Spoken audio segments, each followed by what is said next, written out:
the longest day, the Sona Day longest prize. These are the four. I'm amazed, between the four of them, they could not score more than 82 points. That's embarrassing. And they're all really good golfers. So how that happened, I don't know. 4 vouchers for them. Honest golfer. Thank you. Those were your longest day golfers, and they were really long because they were playing in front of me. Then in second last position, in ninth position, and as Ari would say, no money for you. These are people that could only make 84. They're also very pathetic. There's Alec Owen, Joe, Uncle Joe,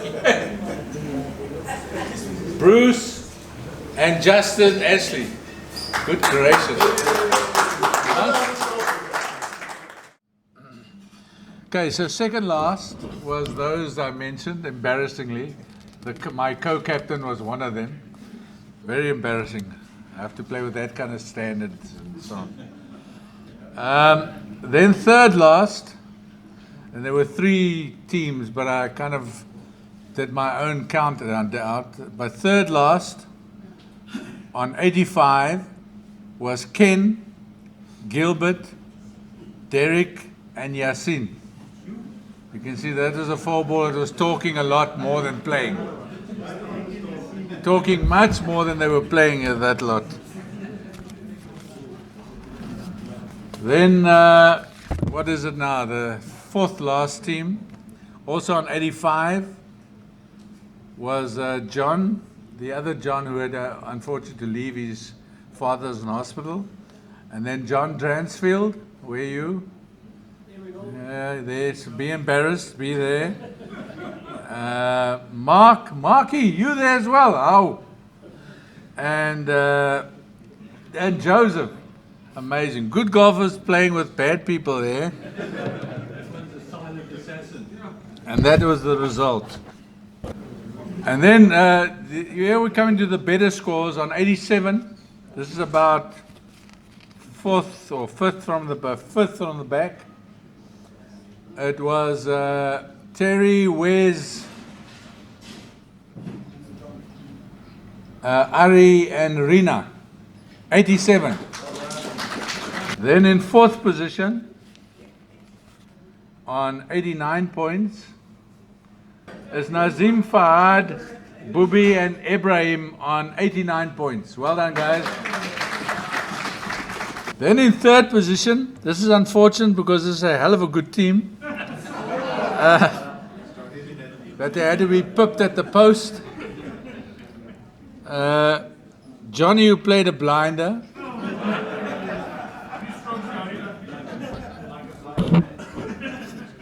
Faik, Joe Mabiza, who played for his Harry Solomon's handicap and not to try and win the game.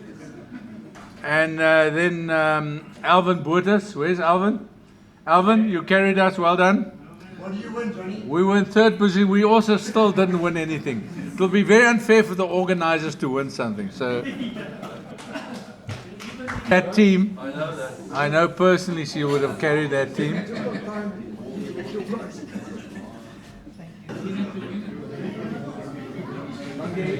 Thank you. In this team on 95 points, Richard, Leonard, Kali, oh yeah, that's another ringer that. And Greg has unfortunately left. Okay, guys, and I can just say to you that Mr. Richard Walker, who can't putt for his life, scored 75 today.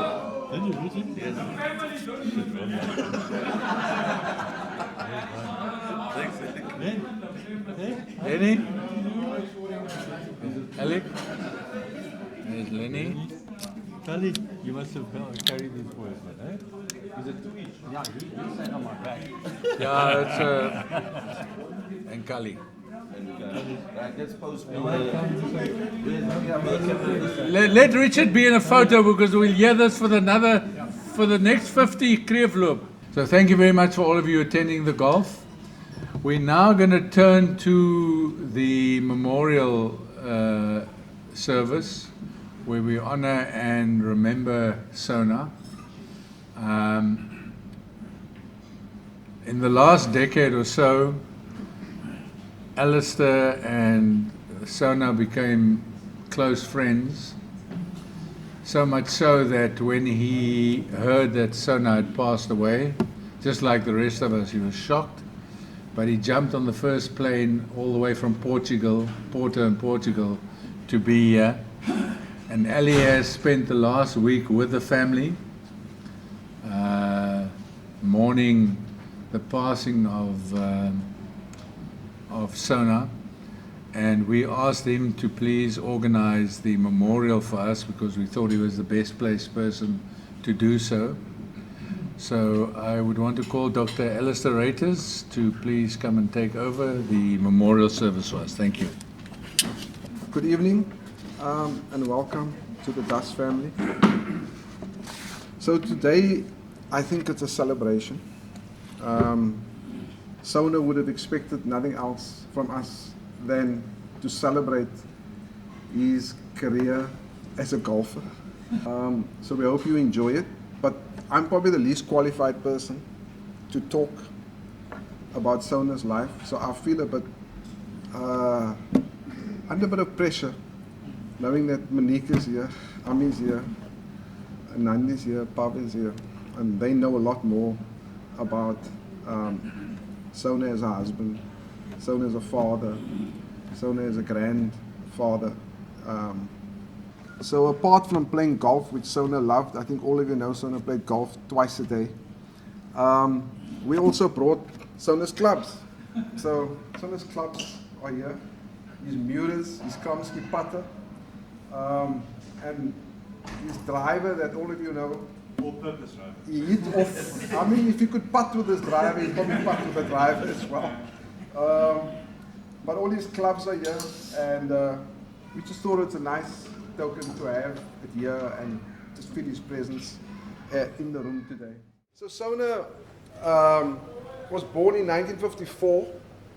He always told me, you know, Alistair, I was born 10 years before you, and in 1964, I visited District 6 with my family. I came on holiday. And we arrived in Cape Town in 1964. And I went into District 6 and I smelled the most amazing curry in District 6. And this was Sona. Sona liked to talk like this. He said, that smell made an impression on me for the rest of my life. And one day, I was walking in Kenilworth Centre, or as we like in Cape Town to say, KC Centre. And he said, I smelled that curry again. And he then went into the shop and he said, you know what? I remember this curry from when I was 10 years old. It's not possible, eh? And the woman looked at him and said, where did you smell the curry? And he said, I was 10 years old and I smelled the curry in District 6. And she said, you know what? My parents had a shop in District 6. That curry you smell is the same curry that we're making today. So, as you can see, Sona is in front of his father. He was a very precocious youngster. That look that he's got there tells you this is a guy who's going to go far in life. But as a 10-year-old, the reason I gave you the story about the curry, Sona was perceptive, Sona was aware, and Sona had something which he spoke to all of us about, and that was consciousness. But you can see it started at a very young age. So again, family, I hope I've done justice. So this was Sona's wedding day to Monique. I'm sure Monique is best placed to speak about this. But this was Sona when life was ahead and thinking of kids and a family, starting a family. that's the family, the boys, with Monique. And this is actually Nandi's wedding, but there's a new guy that appeared. A guy called Vash, who over the last 12 days I've grown to know in a lot more intimately, and grown to like and love a lot. He might have married into the family, but he's certainly one of the family from the way in which I've seen him interact over the last few. He's the guy, the last few days. He's the guy in the white there. If you don't, if you don't know. So along came Sona's grandkids, and Sona, being a golfer, tried to introduce his granddaughters to golf, and I think he tried to entice them onto the golf course by picking flowers on different occasions. He also tried to encourage them to play golf. So I think all of us at some point, whoever's played with Sona, and Uncle Joe will, this used to really irritate Joe on the golf course, because Sona played golf often, and Sona played golf well, but Sona thought of himself as a golf instructor. He gave, whenever someone was prepared to listen, he was prepared to give you a lesson on the golf course. So I could only assume this was Sona honing his skills at home before he got onto the golf course with the serious golfers that we are. But you can see he's practicing here, and good green as well that he's putting on. So apart from golf, Sona also ran a coal business. His family has a long history of trading coal in the Benoni area in Johannesburg. And Sona moved down to Cape Town. And those of you who've had the privilege of traveling with Sona on a long distance trip will know that Sona was very, very competent at driving a car, but also very fast. And this is just some pictures here of the business that he ran together with his sons in later years. But this was Sona's life up until he retired in just before 2010 to become a full-time golfer. So now we get to the full-time golfer, and Sona is very proud of all his awards, and this just gives you a sense of the numerous prizes that Sona won. And just for those who don't have good eyesight, we also have the Wells Davids Golf Day. Best better ball. What did you say? That's why I pointed it out, because just for those who don't know, but Mr. Wells and Mr. Davids are present here tonight. And so he's very proud of his achievements. So you can see he's taking selfies. And on some occasions, he was even taking photos of his own trophies, while Pavi was taking pictures of him. And then one of the Sona's biggest achievements and probably most proud moments were the hole-in-ones that he achieved at Milnerton, and probably there was one other, at the River Club, the prestigious River Club. Sona had a hole-in-one there, and Sona recorded all his hole-in-ones, and I don't know if it's possible to play it, but we've been watching it over the last few days. One day Sona played 2 games a day. One time he was on, I think, the par 3 on the 4th or the 5th, the 11th hole. It was like 7 o'clock in the morning in summer. But Sona was playing alone, so he had no one to witness the hole-in-one. So he went up to one of the, I think it was a security guard, one of the ground staff, and put his phone on and said, "What did you see?"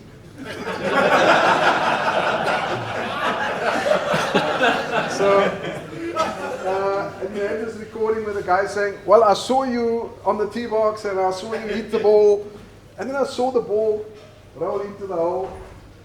Okay, I'm taking that to the club, and that was his evidence. So, clearly, we're not sure whether Sona put the ball in here, but he also took a picture of his hole-in-ones here. And further evidence that, and these are all authentic, these were not bought at ShopRite or, so. Richard, you can't buy this. Okay. So there are a few perfect fluke on the 11th hole, another perfect fluke. I think there's one we're still trying to verify whether it was the 14th or I thought it was the 11th. 11th. Two on the Okay. 11th and two on the 1st. But for anyone who doubts any of these achievements, you can go outside on this wall of honor here. There it is. Sona's name appears quite often at the bottom there. So I think I saw Johnny's name here as well. On No, it's Pure. it's definitely. And then Sona's family was really involved in his golfing career. And each time there was a hole-in-one, they made a cake to celebrate the hole-in-one. So this is, Papi, this is a hole-in-one cake. Yeah, so if anyone wants to order a hole-in-one cake. And these are some of the golf tours that we've been on. This tour, I think I went with, this is the Benoni Boys golf tour, the Artist golf tour that we've been on. That was also, I think, at Pinnacle Point. That's, I think, Kamal. Other Kamal Singh.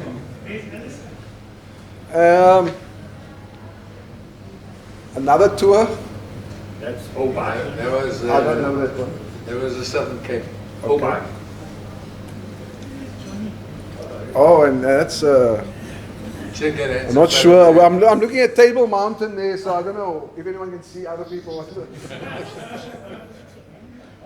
But I think if you add all those guys' ages together, I'm sure you're probably going to get something like 200 years there. So there's a lot of golfing. Catch us up with Table Mountain. What's the average handicap? The average handicap? No, I don't know. I was just going to say there's a hell of a lot of golfing experience there. Fan court. Bangkok, yeah. Southern Cape. Yeah. Okay, so this picture tells a lot of stories here because Sona participated in the World Pro-Am, and I think at the time, Joe, Kamal, and I were always being told about Lisa, and how Lisa was helping his swing, and the lady, I think, next to Sona, that's Sona's coach, Lisa. He went on tour. Lisa again with Sona. Something in Durban? Kamal, That's Obai. Obai. And that actually is a very interesting picture. I asked to have it included because this year the career float will be in Robertson. And that's the Robertson Clubhouse. We were on our way back from a tour in Mossel Bay. We stopped over Shiraz, Kamal, Sona and I. And we took this picture there after Sona and I beat Kamal and Shiraz. That was, you bought the coffee, if I recall. You make up stories. You make up. Sona was measuring the sugar, consciously. And one of the best memories I have with Sona is that after each golf game we played here, he always said, come over for lunch. And on this occasion, maybe 2 years ago, I was here on my birthday. And he invited me over, and Ami cooked chocolate cake. So this was one of the birthday celebrations. I mean, baked a chocolate cake.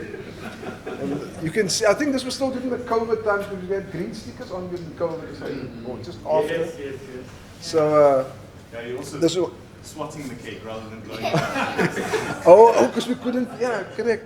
Absolutely, yeah. And then we all know Sona's cards, the black and the green. And then if you look in the corner here, for those of us, or those of you who've gone on tour with Sona, that's the trailer that we filled up with golf gear, braai gear, And his pillow. and his pillow. Everything went into that box in front there, but served us well because we got a lot of things on camp, or we took a lot of goods on camp. And there's another picture of that box. And the way Sona hooked up that trailer, we all just stood back and watched him when he put the cart on. I think that was Sona's birthday tour, because I remember him putting all the golf bags on the trailer when we went down to Pinnacle Point for his birthday 9 years ago. Okay, that's, I think, on our way somewhere either to the Eastern Cape or to Mossel Bay. Sona, whenever we traveled to Mansoura, he always insisted Mansoura drive, so that's why Sona and I were sitting at the back in Sona's van when he had the van. Sona with his two boys. Do you know where that was? That was his birthday, 60th 60th birthday. And many of you will remember those nights at the 60th birthday. They were quite heated and tense. But Spencer was, I don't know if I should say it, but it's a fun moment. For those who will remember, we all started doing speeches. You know, we said, okay, everyone, whoever wants to say something can say something. And Spencer, and I have to put this in context, I think this was like 7, 8 o'clock at night, and we'd been drinking from about 4, 5. Spencer got up and said that, you know, it's not often that he gets invited, or he's never been invited to a party like this, and then he started crying. And then he was crying, and then someone said, but he's Charlie Chaplin's cousin or Charlie Chaplin's nephew, but we were drunk, so Charlie Chaplin, is he Charlie Chaplin? No, he looks like Charlie Chaplin. And maybe he's not really crying. But anyway, Spencer started crying, and then there was a bit of an argument about scores and how we should select teams. And then Spencer got a bit anxious and decided he wanted to cool himself off. So he opened up the deep freeze and put his head in the deep freeze. And that was his way of cooling down when golfers have difficult moments and disagreements. So we always say to Spencer, Spencer, you've never finished your speech that you started 9 years ago. Can you please finish the speech? This same party. Another picture of the party. And Sona's proudest moment. So let's just put something in context. Today, many of you would have received a cap and a shirt with 7-Eleven on it. It's not because Sona had shares in 7-Eleven, but 7-Eleven represents the highest number of golf games Sona played in any 1 year. And in honor of that achievement, Sona was featured in Complete Golfer. So Sona Dass is standing next to Gary Woodland. He's featured along with Tony Finau. So he was up there. And then Sona, man for all seasons. And that's a very apt description, because Sona actually, the rain, the wind never deterred Sona from going onto the golf course. He was up every morning. He'd always say, there's no rain at Milnerton. And as you will see in the next few slides, Sona was out early in the morning. Whether this is a nice day, a lovely day, also Pinnacle Point. A few pictures of Sona. Is that Derek? You what? You thin?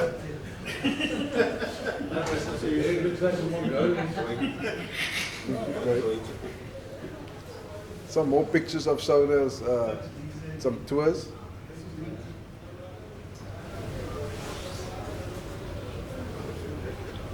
That's grain carriers. Grain carriers. And that's Sona in action there. Gary, play a shot. He walks off.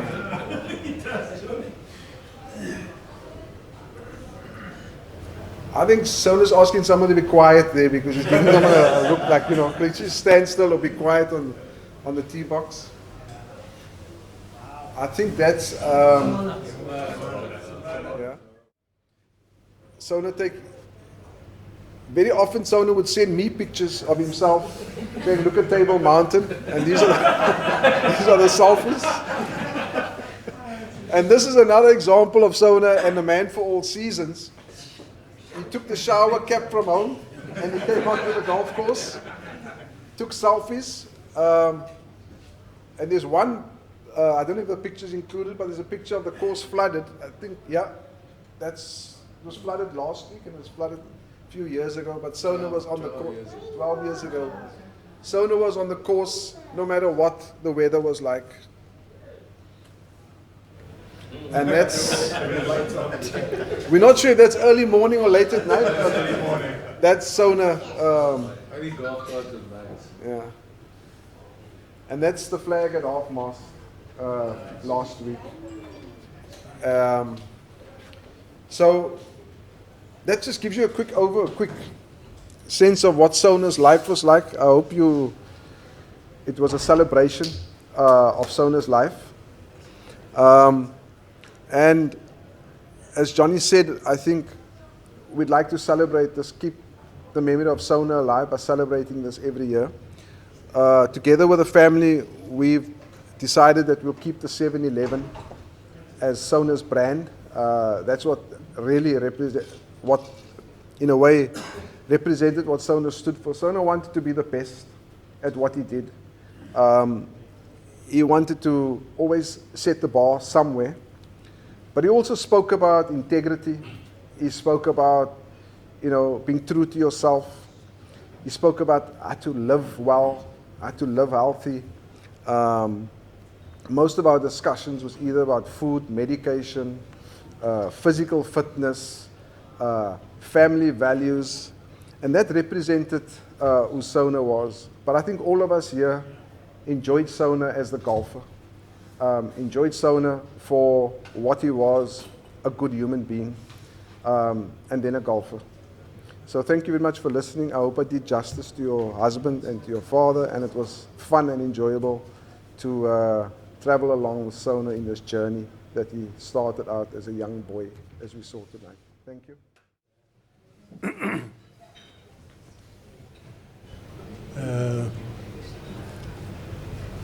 I don't know if there's more for me to say. I think you've seen it all on pictures. But you saw there Sona was a man for all seasons. But Sona, the name Sona Dass, means different things to different people.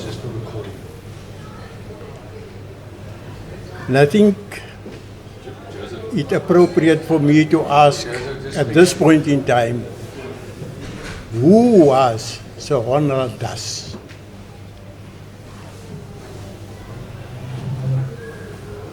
Who was this humble,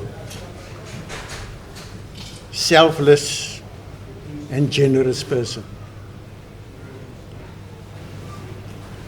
And I thought, let me go and start at the beginning. To his parents, he was an obedient and subservient son. To his siblings, he was a loving and caring brother. To his cousins, he was one that you could always go to if you needed advice or support.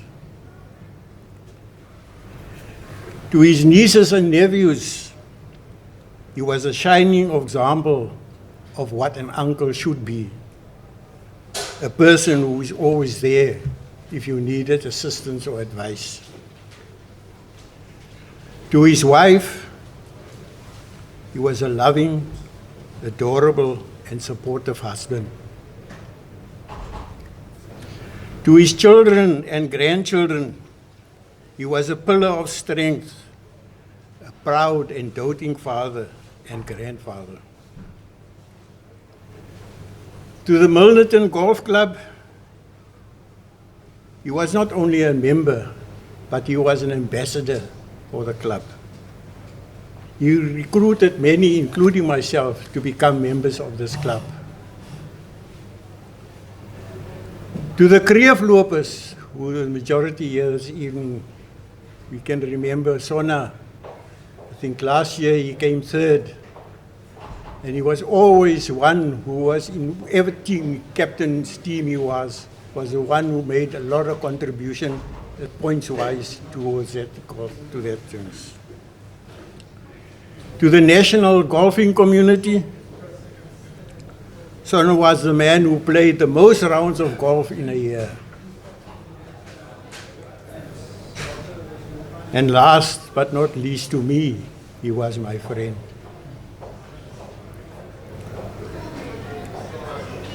A friend who I loved and adored and respected, a thorough gentleman and a true golfing partner. A person who was always willing to assist the next person. And allow me to end with this little clip, I'll call it, that Sona related to me. Once he was playing a round of golf with a fair-skinned person. And Sona, speaking Afrikaans to the fellow golfers, this bloke turned around and said, "What are you?" Sona says, and I looked at this bloke, I knew what he was driving at, but I looked at him and said, "What do you mean, what am I?" And he said, "No, are you a colored or what?" And Sona turned around and said to him, "No, I am a South African."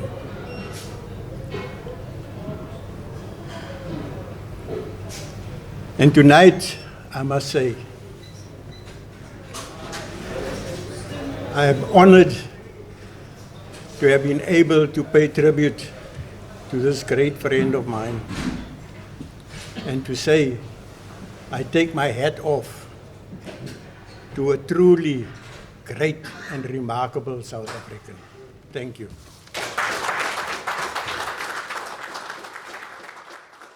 Thank you. Alec Owen, thanks.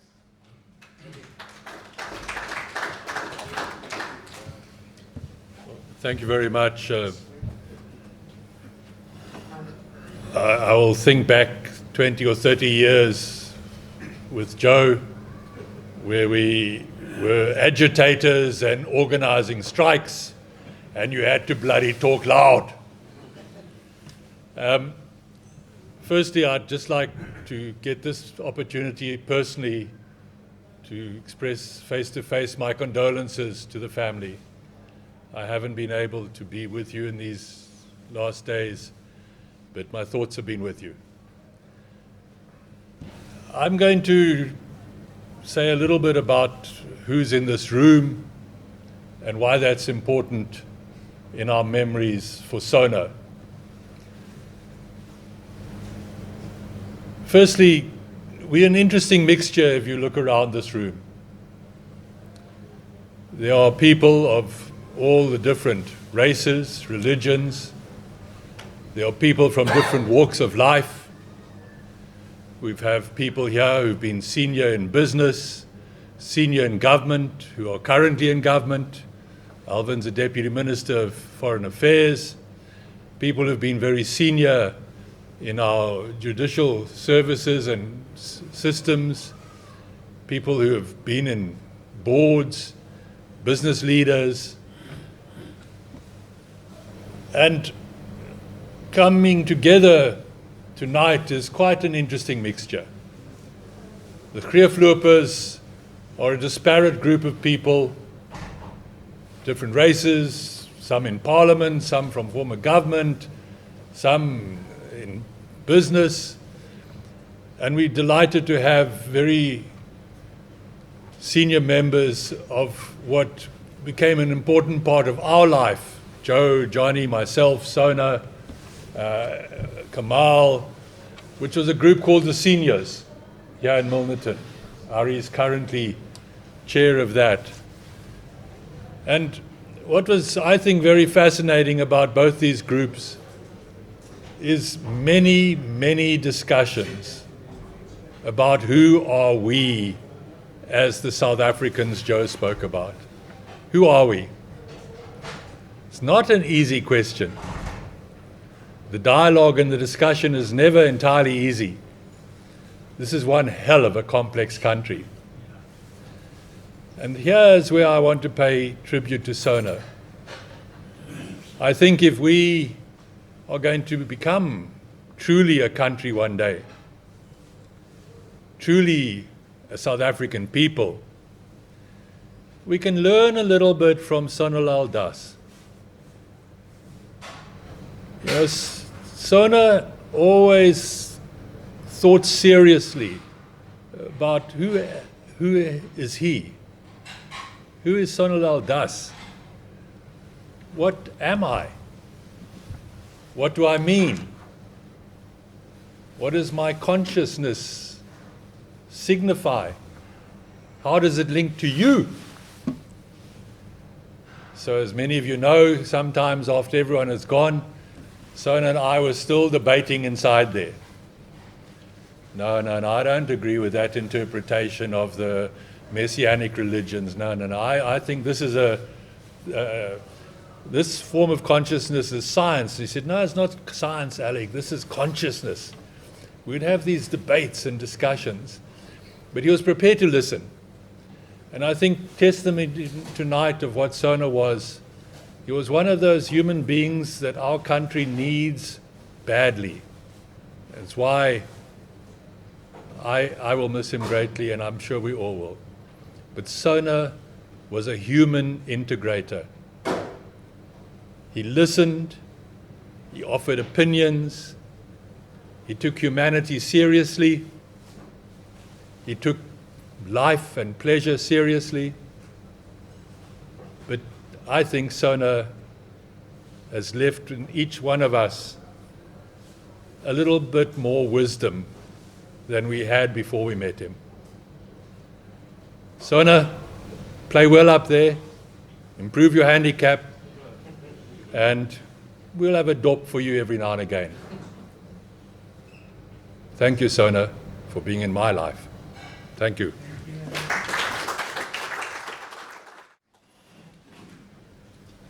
Good evening, everyone.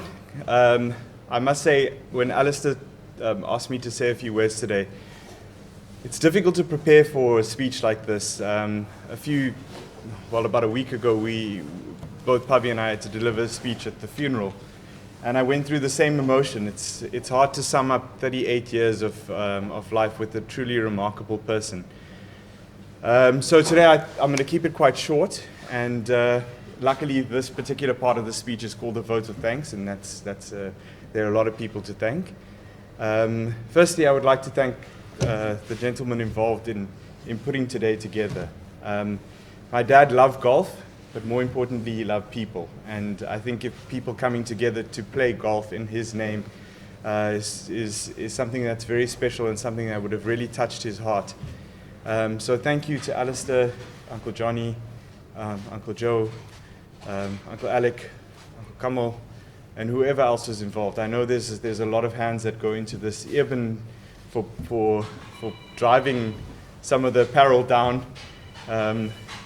Even the speed tickets can't be reimbursed, so unfortunately that's all on you. No, but the most important thank you is to all of you for the friendship over the years. I've come to know a lot of you as my uncles, as my aunties.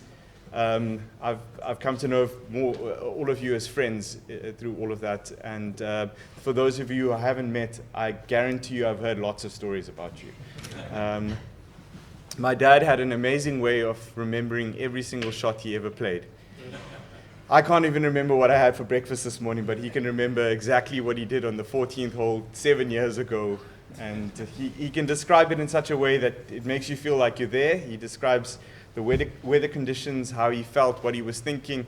I think it's truly remarkable, especially considering how many rounds of golf he actually played. So we got hold of the numbers. 711 was the highest number that he achieved in a year, which was last year. He played 4,950 rounds of golf since he became a member at Milnerton, which was in 2010. So that's quite a remarkable number as well. And for this year, he was on 242 rounds. And that would have been, up to a couple of hours before, unfortunately, we lost him. My dad, as I mentioned, the most important thing to him throughout his entire life were the people that were in his life. And that's one of the greatest things that I think he left us with is the associations, the values, and the ability to relate to people. That, if nothing else, is the legacy that I think all of us will carry forward. That little piece of him, that smile, always, I don't think I've ever seen him meet someone without shaking their hand. It's become part of who we are as well, as a family.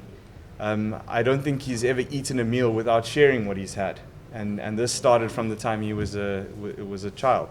And certainly, if any opportunity to be in someone's company for just a few minutes longer, even if some of us are tired at home and want to go to sleep, my dad would take that.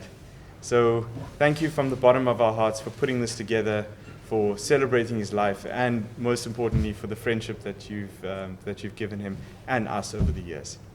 Thank you.